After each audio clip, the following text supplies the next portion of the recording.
Selamat datang di channel Ustadzah Muja. Bismillahirrahmanirrahim. Sirah Nabawiyah, sejarah kehidupan Rasulullah Sallallahu Alaihi Wasallam. Buku ini adalah buku Sirah Nabawi yang ditulis oleh Ustadz Nizar Saad Jabal LC MPD rahimahullah. Bismillahirrahmanirrahim. Nah, ini adalah buku beliau ya. Saya mengadopsi dari buku yang ditulis oleh beliau. Jadi inilah bukunya. Oke, anak-anak yang insya Allah dirahmati oleh Allah. Kita mulai dari keturunan dan nama lengkap Rasulullah.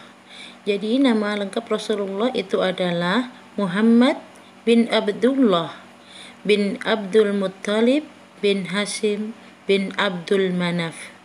Ayah beliau bernama Abdullah bin Abdul Muttalib, sedangkan ibu beliau bernama Aminah bintu Wahab bin Abdul Manaf. Jadi kedua orang tua beliau ini berasal dari keturunan yang sama. Dia bertemu dengan kakeknya yang bernama Abdul Manaf. Oke. Ayah Nabi Muhammad ini yang bernama siapa tadi? Abdullah, yaitu adalah anak yang sangat berbakti kepada orang tua. Beliau adalah anak kesayangannya Abdul Muttalib. Rasulullah itu berasal dari suku Quraisy ya. Suku Quraisy itu suku yang terkenal dengan kedudukannya yang sangat tinggi dan mulia. Jadi Rasulullah itu pernah bersabda bahwa sesungguhnya Allah telah memilih suku Kinanah dari keturunan Ismail dan memilih suku Quraisy dari keturunan Kinanah, dan dari keturunan Quraisy Allah memilih keluarganya Hashim. Jadi Rasulullah itu dari Bani Hashim ya, dan Allah telah memilihku, kata Rasulullah, dari keluarga Bani Hashim itu Allah telah memilihku ya, kata Nabi Muhammad. Jadi keturunan Nabi Muhammad itu adalah keturunan yang paling mulia. Allah berkehendak untuk memilih Rasulnya dari keturunan yang paling mulia dan paling tinggi derajatnya di antara penduduk bumi lainnya. Jadi Rasul itu paling terhormat ya. Kisah kelahiran Rasulullah Sallallahu Alaihi Wasallam. Jadi Rasulullah itu dilahirkan pada hari Senin. Di sini ya memang terjadi perbedaan antara tanggalnya itu sekitar tanggal 9 atau 12 Rabiul Awal pada tahun yang dikenal dengan nama Tahun Gajah, yang bertepatan dengan tanggal 22 April 571 Masehi di pemukiman Bani Hashim di kota Mekah. Jadi lahirnya Rasulullah lahir di kota Mekah ya. Ini ada beberapa wanita yang membantu kelahiran beliau ya. Masya Allah, kelahiran orang mulia. Nah, ketika kakek beliau Abdul Muttalib mendengar tentang berita kelahiran cucunya, Abdul Muttalib langsung bergegas menuju ke keluarga Hashim yang penuh dengan kebahagiaan itu ya. Kakeknya bersyukur dan mendoakannya, kemudian membawa beliau ke Ka'bah ya, dan memberinya nama dengan nama Muhammad yang berartinya adalah terpuji. Saat Nabi Muhammad dilahirkan, ayahnya sudah meninggal dunia ya. Jadi saat Nabi lahir, itu sudah tidak mempunyai ayah karena ayahnya sudah meninggal dunia. Ayahnya yang bernama Abdullah itu meninggal di Madinah saat usia beliau sekitar 25 tahun. Masa menyusui. Bangsa Arab itu memiliki tradisi tersendiri ya dalam menyusui anak-anaknya. Mereka memberikan upah kepada wanita-wanita. Ini mereka lakukan dengan tujuan untuk mendapatkan anak-anak mereka itu menjadi kuat fisiknya dan mampu berbahasa Arab dengan fasih ya, karena di pedesaan itu masih bahasa Arabnya masih asli dan fasih. Jadi wanita yang pertama kali menyusui Nabi Muhammad adalah ibunya sendiri, yaitu Aminah. Tapi hanya berlangsung sekitar 1 minggu ya. Nah setelah itu disusui dengan wanita lain ada juga. Nah setelah itu Nabi disusui oleh wanita dari Bani Sa'ad ya, yang tinggal di desa pedesaan pegunungan dan masih asli bahasanya di sana. Nah, wanita ini bernama Halimah. Jadi dikenal dengan nama Halimatus Sa'diyah ya. Jadi banyak keberkah yang diperoleh oleh Halimah setelah menyusui Rasulullah dan membawa pulang ke rumahnya. Banyak kejadian-kejadian yang aneh mereka rasakan, dari untanya yang penuh dengan susu, sekitar rumahnya tumbuh rumput-rumput dan pohon, banyak rezeki, hidup mereka jadi tidak kesusahan lagi. Itulah berkah yang diberikan oleh Allah kepada beliau, ada Halimah, karena telah mau menyusui Muhammad ya, yaitu dia kan anak yatim, banyak tuh yang nggak mau. Jadi setelah Halimatus Sa'diyah ini mau dan bawa pulang, maka penuh keberkahan. Nah, saat usia beliau mencapai sekitar 4 tahun, terjadilah peristiwa pembelahan dada Rasulullah ya, yang dilakukan oleh 2 orang malaikat yang menyamar sebagai manusia.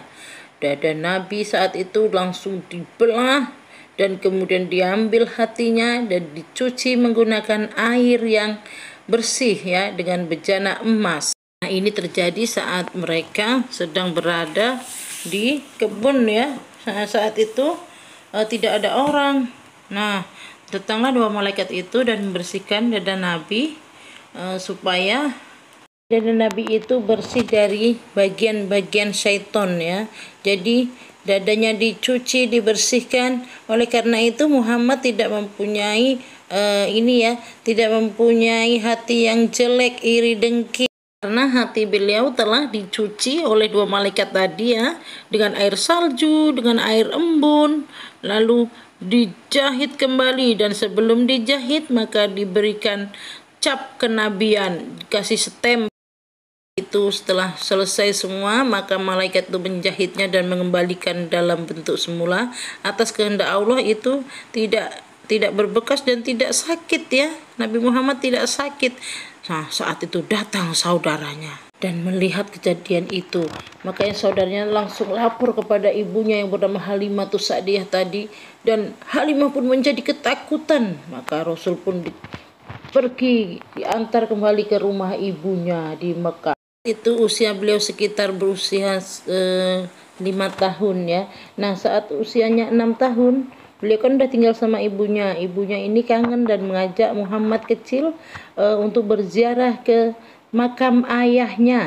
Makam ayahnya ada di Madinah. Maka Aminah ibunya memikirkan untuk tinggal di sana sekitar 1 bulan. Nah, dalam perjalanan pulang dari berziarah ke makam ayahnya, maka ibunya Nabi Muhammad ini sakit keras, demam tinggi, dan akhirnya meninggal di kota Abwa ya. Setelah ibunya meninggal, maka Nabi Muhammad diasuh oleh kakeknya. Saat itu Nabi Muhammad masih berusia sekitar 6 tahun. Beliau diasuh oleh kakeknya yang bernama Abdul Muthalib. Usia beliau kurang dari 9 tahun, kakeknya akhirnya pun meninggal dunia. Sebelum meninggal, kakeknya yang bernama Abdul Muthalib itu pesan kepada pamannya agar menjaga Muhammad kecil dengan baik. Pamannya ini adalah seorang yang sangat amanah. Abu Thalib ini mengasuh Muhammad kecil dengan sangat baik dan sangat spesial ya. Karena Muhammad kecil ini mempunyai akhlak yang sangat mulia. Dia sudah terkenal dengan amanahnya, kejujurannya, ya, akhlaknya yang tinggi dan mulia. Talib sangat mengistimewakan keponakannya ini. Dan mulailah beliau menuju ke Syam untuk melakukan perjalanan perdagangan. Nah, dari sinilah berawal kisah tanda-tanda kenabian itu mulai terlihat ya, mulai saat mereka tiba di Busra ya, ada seorang pendeta yang bernama Buhairo. Dengan Rasulullah dan Abu Thalib itu istirahat, maka pendeta ini menemui Rasulullah dan memegang tangan Muhammad kecilnya. Terus dia bilang, inilah pemimpin seluruh dunia. Allah mengutusnya untuk seluruh dunia, untuk seluruh manusia. Pun bertanya, dari mana Anda tahu Maka pendeta itu menjawab, sungguhnya aku melihat pada saat kalian datang tadi, semua pohon dan batu-batu semua bersujud. Dan tidak mungkin batu dan pohon itu bersujud kecuali kepada seorang nabi. Maka aku mengenalnya melalui stempel juga yang berada di bawah tulang bahunya. Dan banyak ya tanda-tanda lainnya. Saat Rasul sedang di tempat yang panas, maka ada awan yang datang. Awan itu memayungi Nabi Muhammad waktu itu ya, waktu masih kecil. Jadi banyak sekali tanda-tandanya, banyak sekali tanda-tanda kenabiannya ya. Setelah mengetahui tanda-tanda itu, maka pendeta itu pun menyuruh pamannya Abu Thalib untuk pulang ya, pulang lagi ke Mekah, nggak boleh melanjutkan perjalanan ke Syam. Nanti takutnya orang-orang Romawi akan membunuhnya. Orang Romawi nggak mau ya ada nabi lagi selain dari keturunan mereka ya. Akhirnya karena merasa tidak aman, Abu Thalib segera membawa pulang keponakannya itu ya, dan tinggal di Mekah mengembala kambing. Jadi Rasul dulu itu adalah juga pernah mengembalakan kambing-kambing, karena Rasul pernah bersabda, sungguhnya tidak ada seorang nabi pun melainkan ia pernah mengembala kambing. Lalu para sahabat pun bertanya, apakah termasuk engkau wahai Rasulullah? Ya, setelah jadi nabi ini ya, maka Rasul menjawab, iya. Aku pun dulu mengembalakan kambing-kambing milik penduduk Mekah untuk mendapatkan upah. Dalam mengembala ini banyak hikmahnya, di antaranya adalah melatih kesabaran. Anak-anak, itulah tadi sedikit kisah sejarah kehidupan Rasulullah di waktu kecil. Semoga kita bisa mengambil ibrohnya ya, menjadi orang yang jujur, bisa meneladani beliau ya, amanah, mempunyai sifat-sifat yang terpuji. Oke, mungkin ini dulu ya sirah Nabi kali ini. Kita tutup dengan doa kafaratul majlis. Subhanakallahumma wa bihamdik, asyhadu an la ilaha illa anta, astaghfiruka wa atubu ilaik. Oke, qulu qouli hadza, astaghfirullah li wa lakum. Assalamualaikum warahmatullahi wabarakatuh. Dadah. Oke, masalah.